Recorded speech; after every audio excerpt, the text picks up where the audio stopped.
Hello guys. तो कैसे हैं आप लोग? उम्मीद करते हैं आप लोग अच्छे होंगे, स्वस्थ होंगे और मज़े में होंगे। जैसा कि हमने खंड ए, खंड बी, खंड सी ये तीनों कंप्लीट कर रखा है। तो आज का सेशन में हम लोग, आज क्लास में हम लोग सेक्शन डी को कंप्लीट करेंगे। इसके बाद हमारा पूरा जो है मैथ का मॉडल पेपर जो है 2025 से 26 का वो पूरा समाप्त हो जाएगा। ठीक है। और तुम्हारा 1-2 महीना के बाद तुम्हारा एग्ज़ाम तुम्हारा स्टार्ट होने वाला है। ठीक है, अनाउंसमेंट हो जाएगा कि इस दिन तुम्हारा एग्ज़ाम होगा। समझो। तो आप लोग जल्दी से फटाफट आप लोग क्या करो, तो रिवीजन करना स्टार्ट कर दो। अगर तुमसे रिवीजन नहीं हो रहा है तो फिर आओ हम रिवीजन कराते हैं हमारे चैनल में। स्टार्ट करते हैं अपन सेक्शन डी को। ठीक है, और देखो और समझो। देखो सेक्शन डी। ठीक है, समझो क्या करा क्वेश्चन 47 में। ठीक है, इसमें तुम्हारा 55 नंबर का रहेगा। मेन इसको तुम्हारा मेन जो है खंड यही रहने वाला 20 नंबर का। देखो इसमें तुम्हें 4 क्वेश्चन बनाना है। समझो। और 5 नंबर रहेगा। 4 क्वेश्चन बनाना है, 5 का 20। समझो। इसमें 6 क्वेश्चन रहेगा और साथ साथ और करके दिया हुआ रहता है। ठीक है, ये बनाओ चाहे ये बनाओ, दो में से कोई एक बनाओ, दिखाएंगे आगे में क्वेश्चन। ठीक है। और 47 में क्या करा है कि दवा का एक कैप्सूल बेलनाकार है। ठीक है, दवा कैसा होता है भाई? तो कुछ इस टाइप से होता है जो कि बेलनाकार है। ठीक है, तो ये रहा तुम्हारा कैप्सूल। मोटा मोटी समझ रहे हो? ठीक है। कह रहा दवा का एक कैप्सूल जो है बेलनाकार है जिसके दोनों सिरों पर अर्धगोलाकार लगा हुआ है। ठीक है, अर्धगोलाकार क्या होता है? गोला का आधा। ठीक है, तो तुम्हारा फुटबॉल हो गया, गेंद हो गया, कोई गोल। ठीक है, कोई गोल सा वस्तु वो क्या होता है? तो गोलाकार होता है। आधा काट दो तो अर्धगोलाकार हो जाएगा। ठीक है, तो बेलनाकार जो दवा है इसके ऊपर दोनों सिरों पर, इधर से और इधर से, ठीक है, अर्धगोलाकार लगा हुआ है। पूरा कैप्सूल का जो लंबाई है, पूरा कैप्सूल, ठीक है, यहाँ से यहाँ तक का लेंथ पूरा, ठीक है, तुम्हारा 14 मिलीमीटर है, 14 है।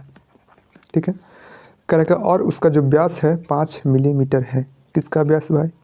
तो व्यास किसका होता है? गोलाकार का होगा या फिर वृत्त का होगा? तो वृत्त। तो यहाँ पे व्यास कितना है? व्यास मतलब कि यहाँ से यहाँ पूरा डिस्टेंस। ठीक है, जैसे देखो ये तुम्हारा यहाँ से यहाँ तक, ठीक है, पूरा इस छोर से इस छोर तक क्या होता है, जो कि यहाँ पे सेंटर होता है बीच में। तो व्यास 5 है। तो इसका आयतन है, आयतन यानी कि इसमें कितना ठोस चीज़ इसमें भरा हुआ लिक्विड चीज़, वो होता है आयतन। और पृष्ठीय क्षेत्रफल इसका कितना है वो बता दो। तो पृष्ठीय क्षेत्रफल किसका निकलेगा? देखो पूरा का निकलेगा ना, इसका मतलब ये तो तुम्हारा बेलन जो है सिलेंडर, इसका तो निकल करेगा। और साथ ही साथ तुम्हारा अर्धगोलाकार का भी क्या निकलेगा? पृष्ठीय क्षेत्रफल। उसी तरह से तुम्हारा आयतन किसका निकलेगा? बेलन का निकलेगा, प्लस तुम्हारा अर्धगोलाकार और अर्धगोलाकार मिलकर एक गोलाकार बन गया। समझो, यानी कि एक गोलाकार का आयतन और तुम्हारा बेलन का आयतन, इसको जोड़ देंगे तो पूरा क्या निकल जाएगा? पूरा आयतन निकल जाएगा। ठीक है, और पृष्ठीय क्षेत्रफल कैसे निकलेगा? तो बेलन का पृष्ठीय क्षेत्रफल और एक गोलाकार का पृष्ठीय क्षेत्रफल, समझो, वो हो गया तुम्हारा पृष्ठीय क्षेत्रफल। ठीक है, तो इसके लिए फार्मूला याद रखना पड़ेगा।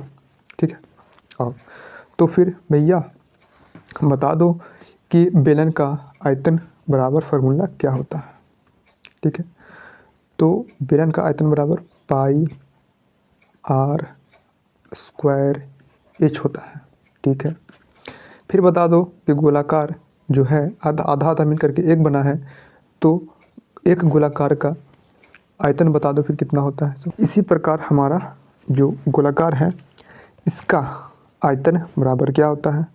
तो 4/3 पाई आर क्यूब होता है। ठीक है, फिर ये तो निकल गया पूरा टोटल किसका आयतन निकल जाएगा इससे, लेकिन पृष्ठीय क्षेत्रफल निकालने का फार्मूला तो अलग होता है। ठीक है, तो बेलन का पृष्ठीय क्षेत्रफल बराबर क्या होता है फार्मूला? ठीक है, तो 2πr/h होता है। ठीक है, अब बताओ अर्धगोलाकार है ना दोनों तरफ, तो अर्धगोलाकार का पृष्ठीय क्षेत्रफल क्या होता है? ठीक है, तो आधा होता है 2πr²।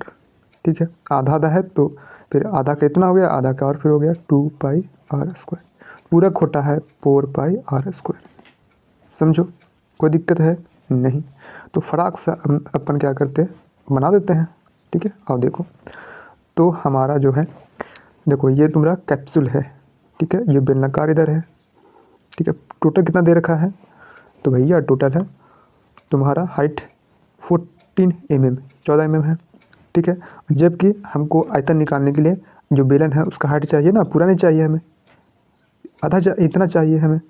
तो देखो तुम्हारा जो गोलाकार का जो व्यास है, डायमीटर है, वो कितना है, तो तुम्हारा है 5 mm। समझो, तो यहाँ से यहाँ तक का लेंथ कितना है, 5 mm। तो आधा त्रिज्या कर देंगे तो ये तो आर निकल गया। बताओ आर बराबर, तो 5 का आधा करेंगे 2.5।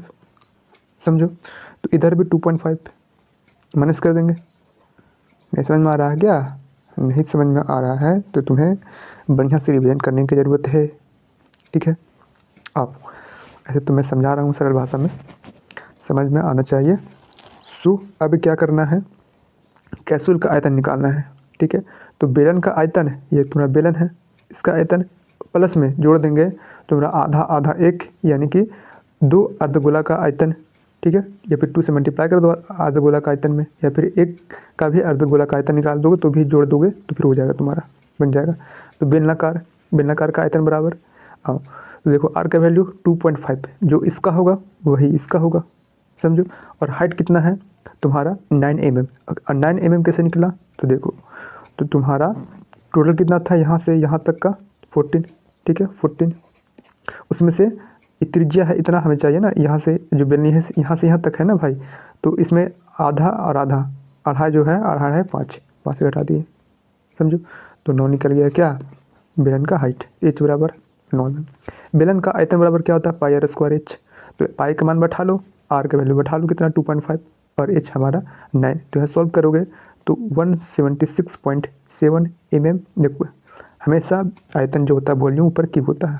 ठीक है, तो ये किसका निकल गया, बेलन का। अब हमें चाहिए गोला का आयतन। ठीक है, तो 2 अर्धगोले का आयतन या फिर गोलाकार का आयतन बराबर होता है, तो 4/3 पाई आर क्यूब होता है एक गोलाकार का आयतन का। वैल्यू बैठा लो यहाँ पे 4/3, पाई मान 7 और आर का वैल्यू तुम्हारा है 2.5। ठीक है, सॉल्व करोगे तो 65.47 mm। इन दोनों को जोड़ोगे तो क्या निकल जाएगा, कैप्सूल का आयतन निकल जाएगा। तो इसको जोड़ लो और प्लस इसको जोड़ोगे तो तुम्हारा टोटल आयतन निकल जाएगा, वॉल्यूम निकल जाएगा 242.176 mm। ठीक है, ये तो निकल गया। साथ साथ हमें क्या बोला गया है कि भैया पृष्ठीय क्षेत्रफल निकाल दो। ठीक है, तो कैप्सूल का पृष्ठीय क्षेत्रफल क्या होगा, तो हमारा जो बेलन है उसका पृष्ठीय क्षेत्रफल। ठीक है, और साथ ही साथ हमारा जो अर्धगोलाकार 2 है उसका भी क्या पृष्ठीय क्षेत्रफल। तो अर्धगोलाकार का पृष्ठीय क्षेत्रफल बराबर क्या होता है, 2 pi r square plus 2 pi r square. 2 है ना, एक का 2 पाई आर स्क्वायर, आधा का फिर 2 पाई आर स्क्वायर, और टोटल को होता है 4 पाई आर स्क्वायर। समझो, तो फिर 2 पाई आर स्क्वायर और 2 पाई आर स्क्वायर हो गया तुम्हारा एक गोलाकार का पृष्ठीय क्षेत्रफल।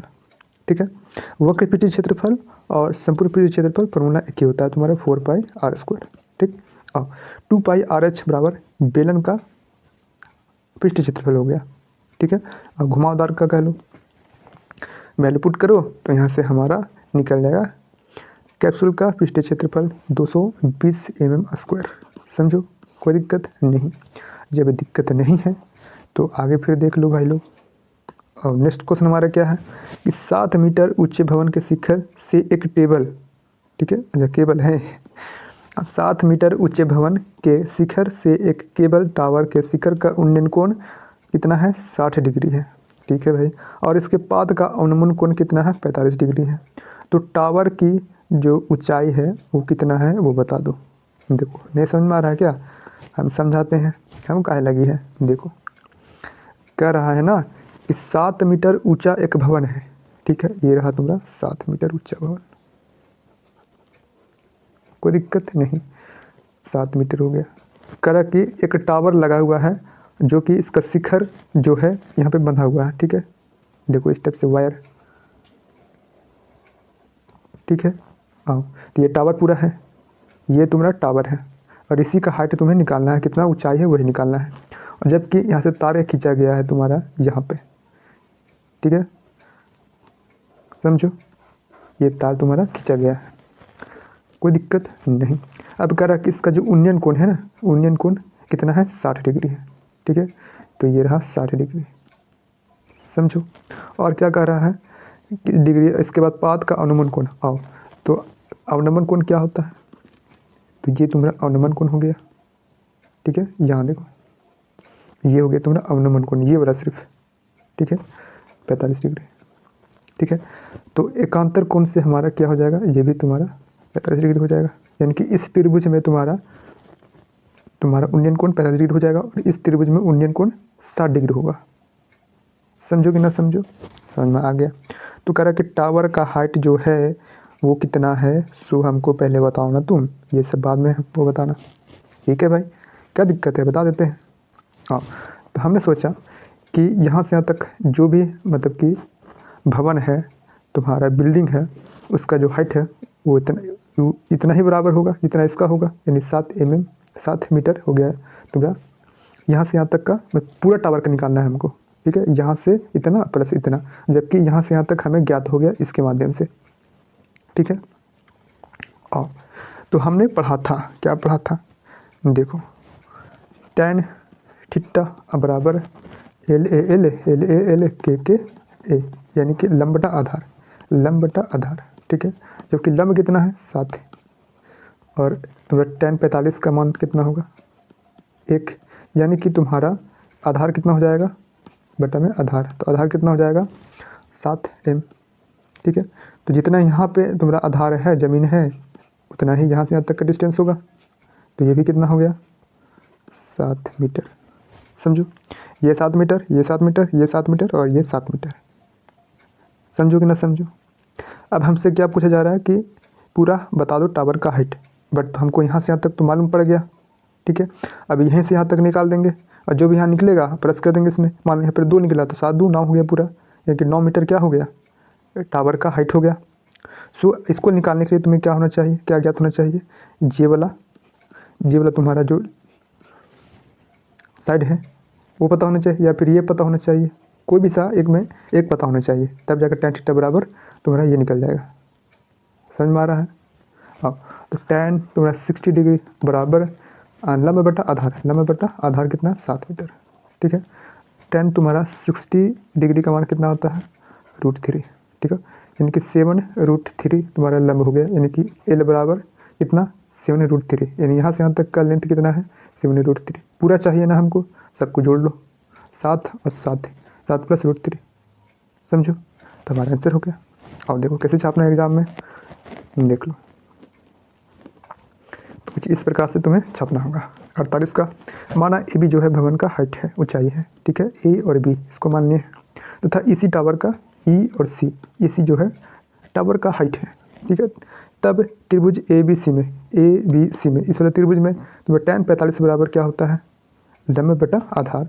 लंब कितना है 7 मीटर बटा में BC, तो BC ये पता चल गया हमको, BC बराबर 7 मीटर। इसी प्रकार हम त्रिभुज लेंगे ADE।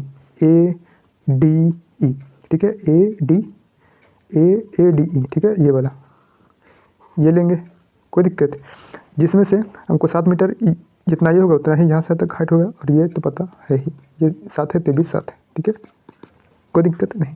तो हमारा जो है इसी निकल जाएगा कितना 7√3 मीटर। ठीक है, जो कि 60 डिग्री का मान √3 होता है। हमारा टोटल चाहिए ना EC, यहाँ से यहाँ तक का हाइट चाहिए, तो यहाँ पे कितना निकला 7√3 और प्लस में यहाँ पे 7, तो क्या करो 7 कॉमन ले लो, तो √3 + 1, यही हो गया तुम्हारा टावर का हाइट। ठीक है, तो अतः टावर का हाइट जो है 7 × √3 + 1 हो गया आंसर। समझो कि ना समझो। आओ नेक्स्ट क्वेश्चन की ओर अपन चलते हैं। अब देखो क्वेश्चन नंबर 49 क्या कर रहा है इसमें भाई, कि दिखाइए कि दिए गए जो भी निर्देशांक है, बिंदु है 1 7 4 2 -1 -1 -4 और 4 वर्ग के शीर्ष है। ठीक है, वर्ग का बिंदु है, शीर्ष है, तो ये रहा तुम्हारा बिंदु वर्ग का। ठीक है, अब वर्ग क्या होता है, तो चारों कोना और चारों भुजा बराबर होता है, मतलब कि 4 कोना 90 डिग्री का और चारों भुजा जो है बराबर होता है। ये ए, तो ये भी ए, ये भी ए और ये भी ए, कोई दिक्कत। आओ तो इसे मान लेते हैं अपन ABCD, कभी भी ए उल्टा नहीं मानना है कि ए इधर मान लिए, बी इधर है, सी इधर, डी इधर, लाइन्स मानना A B C D A B C D, कोई दिक्कत नहीं। तो 1 7 तुम्हारा ये हो गया, 4 2 हो गया ये वाला, और -1 ये हो गया, और -4 -4 और 4 ये हो गया तुम्हारा।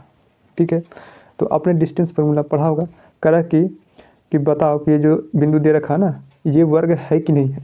ठीक है, अगर आपने देखो, अगर आपको शॉर्ट में चेक करना है कि वर्ग है कि नहीं है तो क्या करोगे, ग्राफ पे क्या करोगे, तो इसका जो शीर्ष है निर्देशांक है इसको तुम वैल्यू वहाँ पे पुट करोगे, प्लॉट करोगे, तो पता चल जाएगा कि वर्ग है कि नहीं है। ठीक है, वो तो अलग बात हो गया, शॉर्ट में हो गया, बट तुमको बना कर दिखाना पड़ेगा। तो हमने डिस्टेंस फार्मूला पढ़ा है, दूरी सूत्र पढ़ा है कि x2 - x1 का whole square plus y2 - y1 का होल स्क्वायर, और रूट में होता है। कोई दिक्कत नहीं, जब दिक्कत नहीं है तो देखो फिर हाँ, ए बी सी डी। ठीक है, दिया है ए बी सी डी, मान लेते हैं ए इसको, बी इसको, सी इसको और डी इसको। तो ए से बी का डिस्टेंस जितना यहाँ का डिस्टेंस होगा उतना ही यहाँ से यहाँ तक होगा, उतना ही यहाँ से यहाँ तक होगा, सबका मतलब कि सेम होगा। ठीक है, कोई दिक्कत है। मानो यहाँ निकला 10 तो ये भी 10 निकलना चाहिए, ये भी 10 निकलना चाहिए, और ये भी 10 निकलना चाहिए। तो दूरी सूत्र से ए भी बराबर √x2 - x1 का whole square plus y2 - y1 का होल स्क्वायर। x1 y1 किसको मानेंगे, तो ए भी ले रहे हैं ना, किसी को मानो यहाँ पे x1 y1 में होता है, तो x2 और y2 पुट कर दो वैल्यू। ठीक है, तो हमारा ए बी का जो यहाँ से यहाँ तक का डिस्टेंस होगा वो कितना निकलेगा, √34 मात्रक। ठीक है, यूनिट, √34 यूनिट, मतलब कि यहाँ पे तो सेंटीमीटर मीटर ये समय किलोमीटर में होता है, बट यहाँ पे यूनिट नहीं दे रखा तो यूनिट में लिख देंगे, समझो। उसी तरह से BC, ठीक है, BC का बीच की दूरी निकाल कर देख लेंगे अपन, इसका उतना ही आ रहा है या नहीं आ रहा। अगर एक भी अगर मिस्टेक मतलब ये हुआ अलग आया तो हम कह देंगे कि भैया वर्ग तो नहीं है। ठीक है, तो BC चेक करोगे तुमको आएगा √34, इसका भी मान √34 आएगा। उसी तरह CD, यहाँ से यहाँ तक का distance x1 y1 x2 y2 मानोगे यहाँ पे, ठीक है, तो इसका भी वैल्यू आएगा √34। और उसी प्रकार AD, यहाँ से यहाँ तक का डिस्टेंस तुम दूरी सूत्र से निकालोगे तो भी मान आएगा √34, समझो। ठीक है, ये तो हम चेक कर लिए कि ये वर्ग के शीर्ष है, लेकिन ये तो तुम्हारा समचतुर्भुज भी हो सकता है। ठीक है, इस टाइप से, समझो कि ना समझो।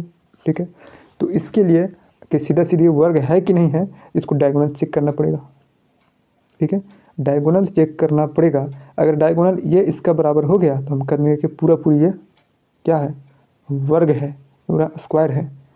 तो BD भी निकालना पड़ेगा और AC भी निकालना पड़ेगा। ठीक है, AC और तुम BD, ठीक है, BD ये चीज़ निकाल करके हमको कमेंट बॉक्स में कमेंट करना, समझो। यहाँ पे नहीं दिखाने वाले हैं और ना ही इसमें हम छापे हैं। ठीक है, हाँ, तो इसके आगे थोड़ा सा ये भी तुम निकाल के छाप लेना यहाँ पे अपने कॉपी में, समझो कि ना समझो। ठीक है भाई, और तो साथ ही साथ तुम्हें क्या याद करना है, AC और तुमको BD का मान यहाँ पे चेक कर लेना है। ठीक है, इसका भी सेम आएगा, डायगोनल जितना होगा उतना ही इसका होगा, तो हम कह देंगे कि वर्ग है। ठीक है, हाँ, एंड नेक्स्ट क्वेश्चन की ओर चलते हैं अपन। देखो क्या कर रहा है, देखो क्वेश्चन नंबर 50 में क्या है कि दिए गए सारणी में 35 शहरों के साक्षरता दर प्रतिशत में है तुम्हारा। ठीक है, ये तुम्हारा शहर हो गया, 35 टोटल जोड़ने पर 35 है, जोड़ कर देख लो। कह रहा है कि साक्षरता दर का माध्य, ठीक है, माध्य का और अच्छा सिर्फ माध्य और माध्य का ही निकालना है। ठीक है, कोई बात नहीं, निकाल लेते हैं, इसमें कौन सी बड़ी बात है। कैसे निकालेंगे भाई, तो माध्य बराबर क्या होता है फॉर्मूला, और माध्यक बराबर क्या होता है फॉर्मूला। ठीक है, जब सिग्मा ऑफ यानी कि सबको सम करने पर XI × FI और बट्टा में सिग्मा ऑफ तुम्हारा FI, सिग्मा ऑफ FI, समझो। मतलब सब का सम XI और FI निकालेंगे उसका सम करने पर, और बटा में FI को फ्रिक्वेंसी को सम करने पर दोनों में भागा लगा देंगे तो हमारा माध्य निकल जाएगा। ठीक है, कब, जब इस तरह से हमारा क्लास इंटरवल दिया रहेगा, फ्रीक्वेंसी दिया रहेगा तब। तब हम ये फार्मूला यूज करेंगे। और अगर शॉर्ट वाला दिया हुआ रहेगा डेटा 2 है, 5, 6, 7, 8, 9 इस टाइप से, तो अपन के पास अलग फार्मूला है। औसत वाला सबको क्या करते हैं, नीचे में जितना है उसको भाग लगाते हैं और सबको जोड़ देते हैं, वो निकल जाता है माध्य। और माध्य के बराबर फार्मूला क्या होता है, L plus n/2 minus CF और बटा में F और इंटू में H। ठीक है, तो हमको ये सब निकालने का ज़रूरत है। कैसे निकालेंगे, ये हो गया CI क्लास इंटरवल और ये हो गया FA और हमको XI निकालना पड़ेगा। ठीक है, FI ये हो गया और XI तुमको निकालना पड़ेगा। कैसे निकालते हैं देखो, तो FI तो ये हो गया तुम्हारा, XI कैसे निकालेंगे, तो इसको है ना अपन क्या करेंगे, लोअर लिमिट और अपर लिमिट को जोड़ करके डिवाइड बाई 2 कर देंगे। ठीक है, तो आ जाओ 45 और 55 जोड़ लो, तो तुम्हारा 50 दूना 100 यानी कि 50 हो गया। ठीक है, उसी तरह से इसका ले लो, बटा में 2 कर देना है, प्लस करके बटा में 2, 55 और 60, 60 120 आधा 60। ठीक है, उसी तरह से तुम्हारा हो जाएगा 70 7 दूना 14 और तुम्हारा 170 हो जाएगा। उसी तरह से इसका 80 हो जाएगा, इसका 90 हो जाएगा। तो ये निकल गया तुम्हारा XI। अब क्या करना है, XI इंटू FI निकालना है, तो क्या करेंगे, आपस में इसको गुना कर देंगे, मल्टीप्लाई कर देंगे, तो हमारा XI इंटू FI निकल जाएगा। और FI का समय हमारा टोटल 35 है ही। ठीक है, कोई दिक्कत नहीं। और देखो फिर देखो, तो तुम्हारा XI कैसे निकलेगा, लोअर लिमिट और अपर लिमिट को जोड़ दो और बटा में डिवाइड 2 से कर दो, तो 50 निकल गया। 45 और 55 जोड़ने पर 55 और 65 जोड़ने पर 60 बटा 2 करेंगे तो, ठीक है, इसी तरह इसमें 2 करेंगे तो हमारा 50 60 70 80 90 100 निकल गया। ठीक है, अब फ्रीक्वेंसी टोटल कितना है, 35 दे रखा है, जोड़ कर देख लो, 35 से आएगा। अब माध्य बराबर क्या होता है, sigma of FI into XI बटा में सिग्मा ऑफ FI, यानी सबको जोड़ने पर। ठीक है, इसको क्या करो, FI इंटू XI, ये FI या XI क्या करेंगे, गुणा कर लेंगे, तो 50 थी 150, इसी तरह से 600 हो गया, 770 हो गया, उसी तरह से 80 8 64 हो गया, जीरो उठा दो, 9 तिया 27 और 0, यानी कि सबको जोड़ लो, सबको जोड़ोगे तो क्या निकल गया, sigma of XI into FI बराबर 2430। ठीक है, 2430 में क्या करो तुम, 35 से डिवाइड कर दो, क्योंकि तुम्हारा सिग्मा ऑफ यानी कि सम ऑफ FI सबको जोड़ने पर तुम्हारा 35 आया है। काट छट करो तो तुम्हारा माध्य निकल जाएगा। समझो कि ना समझो, समझ में तो आ गया, बट हमको यहाँ पे माध्य का भी निकालना है। ठीक है, कैसे निकालेंगे, तो इसके लिए अपन हम लोग के CF निकालना पड़ेगा। ठीक है, देखो CF निकाल कर ही हम L का वैल्यू, CF का वैल्यू, F का वैल्यू और H का वैल्यू निकाल पाएंगे। समझो कि ना समझो, आओ समझ में आ गया तो देखो भाई फिर, और तो तुम्हारा माध्य जो है डिवाइड कराओगे तो 69.44 अप्रोक्स में आएगा तुम्हारा। ठीक है, लगभग में इतना आएगा। आओ हमको निकालना है माध्यक, माध्यक बराबर L plus n/2 minus CF बटा F इंटू H, ये फॉर्मूला याद होना चाहिए। ठीक है, समझो कि ना समझो, तो हमने देखा 35, ठीक है, यानी कि n बराबर यही 35 होता है। ठीक है, तो हमें मतलब कि कौन सा बॉक्स हम लोग चूज करेंगे, सो देखो n बराबर तुम्हारा जो है 35 है। ठीक है, अब 35 को आधा करेंगे, 35 को 2 से भागा लगा लेंगे तो 17.5 होगा, होगा कि नहीं होगा, बोलो। तो 17.5 कहाँ पे होगा, अब CF में देखना पड़ेगा। देखो ये तो नहीं होगा, ये भी नहीं होगा, इसके बाद वाला होगा। ठीक है, तो 17.5 यानी कि इसके बीच में होगा, तो ये वाला लेंगे हम, 24 लेंगे, मतलब कि 17.5 से एक ज़्यादा जो भी संख्या इसमें है बड़ी वो ले लें।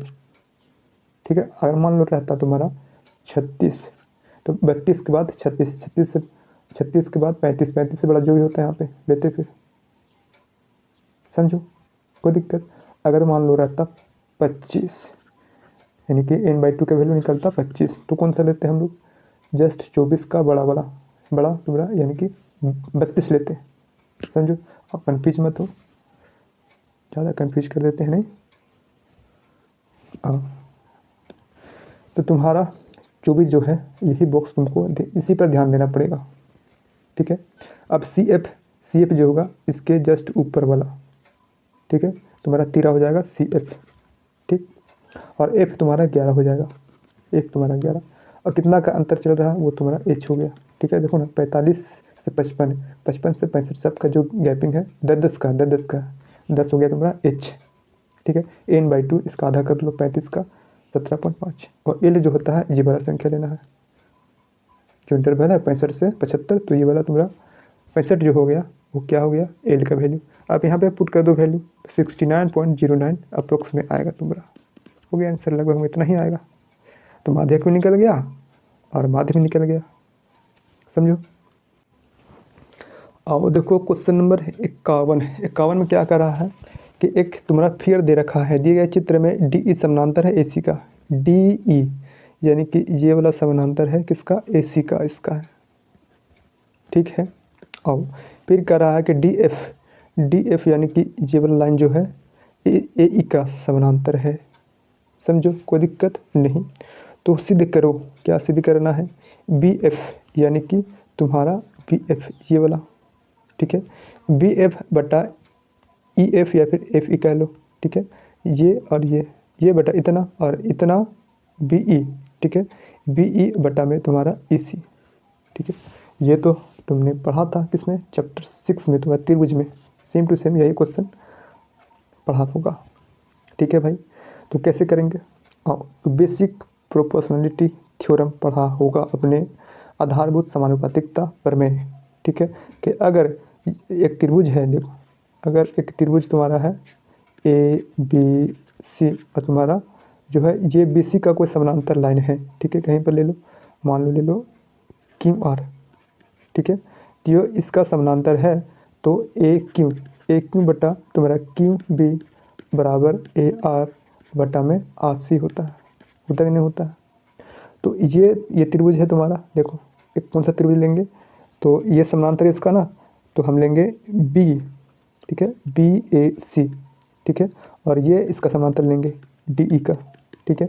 इसी प्रकार हम फिर दूसरा लेंगे त्रिभुज बी ए ई जो कि डी एफ समानांतर है ए ई का, ठीक है। आओ तो देखो फिर,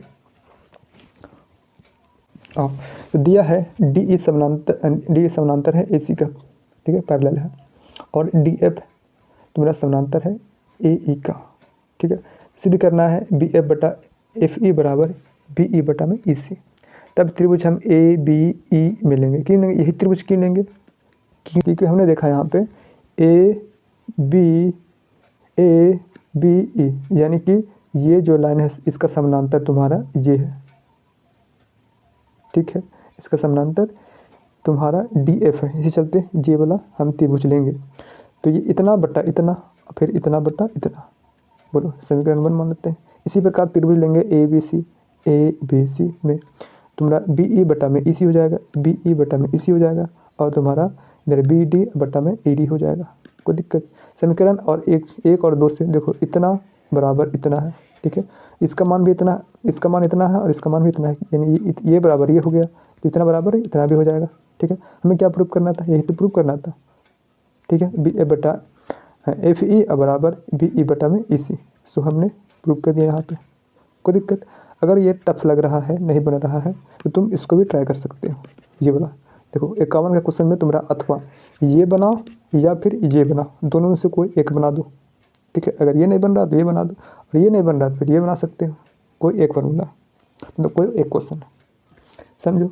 अब इसको भी बना देते हैं, कौन सा बड़ी बात है, हम बना देते हैं, तुम एग्जाम में नहीं बनाना, ठीक है, कोई 2 में से एक ही बनाना।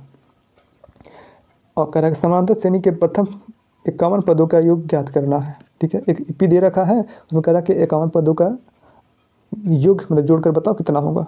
जिसका दूसरा पद जो है, दूसरा पद एवं तीसरा पद क्रमशः 14 और 18 है, दूसरा पद तुम्हारा 14 है और तीसरा पद तुम्हारा 18 है, कोई दिक्कत है, बन जाएगा कि नहीं बनेगा। और देखो तो इसके लिए 51 पदों का योग है, योग कह रहा है ना, योग पूछा जा रहा है, तो एस एन बराबर क्या होता है फार्मूला, n/2, फिर तुम्हारा 2a प्लस n-1 है और इन 2 में d होता है, समझो। तो इसी फार्मूला के माध्यम से हमारा 51 पदों का योग ज्ञात होगा हमें, कैसे। और दूसरा पद यानी कि a1 a2 a3 a4 मतलब जो भी हमारा है आगे तक 51 तक सबको जोड़ने पर, सबको सम करने पर कितना होगा, वही हमसे पूछा जा रहा है। और जबकि दूसरा पद कितना दे रखा है 14, दूसरा पद कितना 14 और तुम्हारा तीसरा पद 18, बोलो ठीक है। तो पहला पद नहीं निकल जाएगा, बताओ कितना का डिफरेंस है, तो 4 4 का है, यानी कि 14 में 4 घटाएंगे तो हमारा A1 निकल जाएगा, समझो। तो 10 10 हमारा A1 निकल गया, ठीक है। 10 से 14 फिर 18, फिर इसके बाद और चल जाओ, इसमें प्लस 4 कर देंगे तो हमारा 18 4 22, उसी तरह से 22 4 तो फिर 26। तो A1 मतलब 1 2 3 4 इस तरह से 51 पद तक, 51 पद तक सबको जोड़ करके बताना है कितना होगा। बोलो कोई दिक्कत है, जिसमें हमारा n का वैल्यू कितना हो जाएगा 51, ठीक है। n बराबर कितना 51, ठीक है। a हमारा फर्स्ट टर्म हो जाएगा हमारा 10, a बराबर 10। और फिर d हमें d यानी कॉमन डिफरेंस कितना है, बीच का गैपिंग कितना सब में चल रहा है, तो 4 4 का, यानी कि d हमारा 4 हो गया, ठीक है। ये वाला वैल्यू अपन यहाँ पे पुट कर देंगे तो हमारा सबको जोड़ने पर कितना आएगा वो हमारा आंसर निकल जाएगा, ठीक है। अब देखो एग्जाम में कैसे छापना है भाई लोग, तो देखो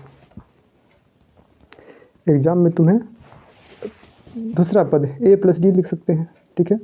पहला पद हमारा निकल जाएगा, हमारा दूसरा पद और तीसरा पद के माध्यम से ही हमारा पहला पद निकलेगा, ठीक है, जो कि 10 निकला, ठीक है। कॉमन डिफरेंस जिसका कैपिंग कितना चल रहा था 4 4 का, समझो। तो एस एन बराबर n/2 2a plus n into D, इस पर पुट कर दो तो हमारा S 51 तक का हमको जोड़ने पर कितना होगा वो हमारा निकल जाएगा 5610, समझो। बहुत ही आसान था कि नहीं था, था भाई, था। तो आगे चलो फिर देखो लास्ट क्वेश्चन हमारा है कि मीना, ठीक है, हाँ, मीना बैंक से 2000 रुपया मतलब लेने गई, कहाँ पे, तो कैशियर के पास बैंक में गई, ठीक है। और बैंक से कही कि हमको ना क्या करो 50 का नोट और 100 का नोट दे दो हमको, ठीक है। तो कैशियर साहब जो थे खजांची, उसने क्या किया 25 नोट दे दिया, और कितना कितना का नोट दिया वो नहीं बताया, ठीक है। अब वही हमसे पूछा जा रहा है कि पता करें कि 50 का नोट और 100 का नोट कितना कितना उस कैशियर ने उस मीना को लड़की को दी, वही बताओ। समझो कि ना समझो, बहुत ही आसान है कि नहीं है भाई। अब यानी कि हमारा नोट कितना है टोटल 25, यानी कि हम 50 रुपया का नोट को x मानते हैं और 100 रुपये नोट को y मानते हैं, ठीक है। बराबर टोटल 25 नोट है, ठीक है। एक तो समीकरण ये बन गया, और दूसरा समीकरण यह बनेगा कि 50 का जो नोट है वो कितना है प्लस 100 का नोट कितना है, और बराबर जोड़ने पर कितना मिला देना हम मीना को 2000 रुपया। बोलो दूसरा समीकरण बन गया। अब इन दोनों समीकरण को क्या करोगे, तो प्रतिस्थापन विधि या फिर विलोपन विधि या फिर बीजगणित विधि या ग्राफी विधि, किसी से बनाना है बनाओ। तुम x और y का मान यहाँ पे निकाल दो, और x का मान जो निकलेगा वो तुम्हारा 50 का नोट कितना है वो निकल जाएगा, और y जो है y का मान जो निकलेगा वह 100 का नोट कितना नोट है वो निकल जाएगा तुम्हारे पास, समझो, ठीक है। समझ में आ गया। तो देखो फिर एग्जाम में हूबहू इसी तरह से तुम्हें वहाँ पे लिखना होगा, ठीक है। तो माना मीना के पास 50 के नोट कितना है x है, तथा 100 का नोट कितना y मान लिए, तब कुल नोटों की संख्या x प्लस वाई बराबर 25, तो कुल निकाले गए राशि कितना है 2000 रुपया, यानी 50x प्लस वाई बराबर 2000 रुपये। समीकरण 1 और 2 से यहाँ पे x और y का मान ज्ञात कर दो, तो हमारा x और y का मान जो निकलेगा हमारा 10 और y का मान निकलेगा 15। अब देखो ये जो मेथड निकाल रहे हैं ये कौन सा विधि है वो तुम लोग कमेंट करो कमेंट बॉक्स में, ठीक है। कौन सा विधि से हमने निकाला है x और y का मान। तो अतः मीना के पास जो है 50 रुपया का नोट कितना है 10 टू है, और तुम्हारा मीना के पास 100 रुपये का नोट कितना है तो 15 नोट है, ठीक है। देखो चेक भी कर लो, जाँच भी कर लो चाहो तो। फिर तुम्हारा 50 का नोट कितना है 10 पीस है, तो 10 पीस से 50 500 हो गया, और 15 नोट 100 का है यानी 1500 हो गया। टोटल कितना है 2000 आया, समझो। और अगर ये तुम्हें लग रहा है कि भारी लग रहा है नहीं बन रहा है, तुम इसको भी ट्राई कर सकते हो, इसको बना सकते हो, ये बनाओ या फिर ये बनाओ, ठीक है। और तो दिए गए द्विघात समीकरण के मूल्यों का स्वभाव को बताइए और हल कीजिए। यानी कि एक समीकरण तुम्हें दे रखा है 2x² माइनस 17x प्लस 13 बराबर 0, ठीक है। इसका जो है स्वभाव बताना है। स्वभाव कैसे निकलेगा कि यह देखिए वास्तविक है, काल्पनिक है, या फिर तुम्हारा कॉम्प्लेक्स नंबर है, क्या है नहीं है वो तुमको निकालना पड़ेगा। अब कैसे निकालेंगे, उसके लिए फार्मूला हम लोग के पास क्या है, d बराबर b² माइनस 4ac, ठीक है। आओ देखो अगर d बराबर ये जो द्विघात समीकरण है a x square plus b x plus c बराबर 0 है, जहाँ पे a does not equal to 0 नहीं होना चाहिए और ए बी सी तीनों क्या पूर्णांक संख्या होना चाहिए। ठीक है, कोई दिक्कत है नहीं है। जब दिक्कत नहीं है, अगर डी का मान यहाँ पे पुट कराओगे बी स्क्वायर माइनस 4ac पर, अगर डी का मान 0 से बड़ा हो गया तो इसका जो एक्स का मान निकलेगा अलग अलग निकलेगा, सेम सेम नहीं निकलेगा। ठीक है, हो सकता है 2 4 1 2 0 1 इस टाइप से निकलेगा, समझो। अगर डी बराबर 0 यही पूरा 0 हो जाता है तो एक्स का मान जो है वो बराबर बराबर निकलेगा, सेम सेम निकलेगा। 1 एक्स का मान 1 तो फिर इसका भी 1, दोनों का 1 1 निकलेगा। अगर डी का मान अगर -1 आया, -2 आया, -3 आया, माइनस में आया यानी कि 0 से छोटा आया तो काल्पनिक मतलब कि काल्पनिक तुम्हारा एक्स का मान निकलेगा, मतलब कि आयोटा लग जाएगा, जैसे √3 आई इस टाइप से तुम्हारा निकलेगा, काल्पनिक निकलेगा। समझो कि ना समझो। हाँ, तो हमको यहाँ पे हमने चेक किया डी बराबर बी स्क्वायर माइनस 4ac, जहाँ पे ए बराबर 2 है और बी बराबर -17 है और सी बराबर तुम्हारा 13 है। तो यहाँ पे पुट किया वैल्यू तो डी का मान जो निकला 185 निकला, यानी कि 0 से बड़ा है, 0 से बड़ा है तो यानी कि इसका जो एक्स का मान होगा अलग अलग निकलेगा। ठीक है, चाहो तो निकाल कर तुम देख सकते हो। अतः मूलों का स्वभाव जो है 2 अलग अलग मूल्य निकलेगा।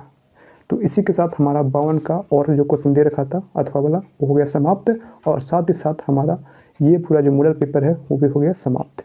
ठीक है, तो आप लोग फटाफट जल्दी से अपने दोस्तों के साथ शेयर कर दीजिए, लाइक कीजिए। इसमें तो पैसा तुम लोग को लगता नहीं है भाई, तो करते काहे नहीं हो लाइक शेयर सब्सक्राइब। ठीक है, तो हम लोग मिलेंगे नेक्स्ट वीडियो में, तब तक कि सबको बाय बाय टाटा।